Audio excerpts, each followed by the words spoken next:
පිංගුතුනි දෙමව්පියන් පිළිබඳ මම ඔයාලට දෙයක් කියලා දෙන්නම්. අපි මේ පින්වත් දරුවෝ ටික අහගන්න. පිංගුතුනි බුදුරජාණන් වහන්සේ ක්‍රිස්තු පූර්ව 6 වන සියවස තුර ಭಾರತයේ පහළ වෙනවා. උන්වහන්සේ එදා පහළ වන විට සමාජයේ බලය තහවුරු කරගෙන හිටිය බ්‍රාහ්මණයන් විසින්. එයාලා සමාජයේ කුල 4කට බෙදුවා. මොකක්ද? බ්‍රාහ්මණ, ශාස්ත්‍රීය, වෛශ්‍ය, ශුද්‍ර කියලානේ. 12 13 පන්තිවල බෞද්ධ ශිෂ්ටාචාරය අතර අපිට උගන්වනවා. කුල 4කට බෙදුව සමාජය බ්‍රාහ්මණෝෂමික මාසීත් බාහුරාජාන්‍යයක් කෘතක් ඌරුත් තදස්යත් වෛශ්‍යම් පද්භ්‍යහම් ශුද්‍රජායත. මේ ලෝකය නිර්මාණය කරන්නේ සර්ව බලධාරී මහා බ්‍රහ්මයා විසින්. ඒක පුද්ගල දෙවි කෙනෙක් විසින් මේ ලෝකය නිර්මාණය කරනවා කියලා පෙන්වා දුන්නා. බුදුරජාණන් වහන්සේ මෙය ප්‍රතික්ෂේප කරනවා. මානව ප්‍රභවය හා සමාජ විකාශනය දීඝනිකායේ අග්ගඤ්ඤ සූත්‍රය තුළ බුදුරජාණන් වහන්සේ පෙන්වා දෙනවා ඒ බ්‍රාහ්මණයන් විසින් සිදු කරනු ලැබූ ප්‍රකාශය අසත්‍ය බව. උන්වහන්සේ සමාජයේ ප්‍රභවය වූ ආකාරය දීඝනිකායේ අග්ගඤ්ඤ සූත්‍රය තුළ පෙන්වා දෙනවා. මගේ පිංගුතුනි එදා කාන්තාවට නිසිතනක් තිබුණේ නැහැ. කාන්තාවට සහ ශුද්‍රයාට, ශුද්‍ර කුලයට, පහත්ම කුලයට නිසිතනක් සමාජයේ තිබුණේ නැහැ. පහත්ම තැන තමයි තිබුණේ.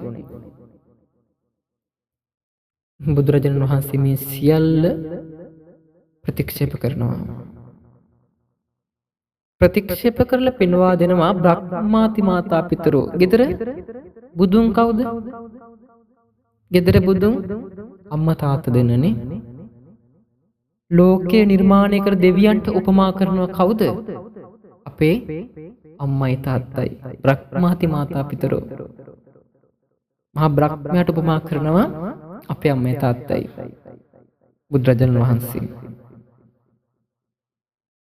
පිංගුතුනි මාගේ තථාගත අමාමෑණී බුදුරජාණන් වහන්සේ උන්වහන්සේ හා සම කරනවා නම් උන්වහන්සේට උපමා ගන්න කියලා කවුද පෙන්වා දුන්නේ? ඒ අපේ අම්මයි තාත්තයි. పూర్ව ආචාර්යවරුන් කවුද? අපේ අම්මයි තාත්තයි. අද සමාජයේ වන විට අම්මා තාත්තා නොහඳුනන සමාජයක් දරුවන් විසින් නොසලකා හරින සමාජයක් තමයි අද වෙනකොට වර්තමානයේ අපිට පෙනී යන්නේ.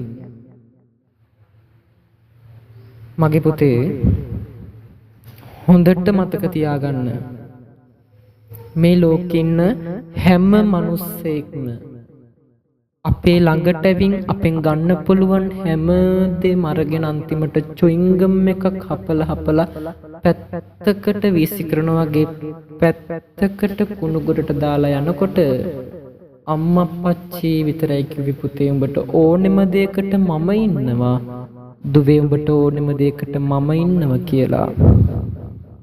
ලෝකෙන්න හැමෝම අපිට බලාපොරොත්තු තියාගෙන ආදරය කරනකොට කිසිම බලාපොරොත්තුවක් නැතුව හැමදාම එකම විදියට ආදරය කියන දේ දුන්නේ අම්මා අප්පච්චි දෙන්න විතරයි. අපි ලොකු වුණත් අම්මා අපි ගැන තාම කරදර වෙනවා.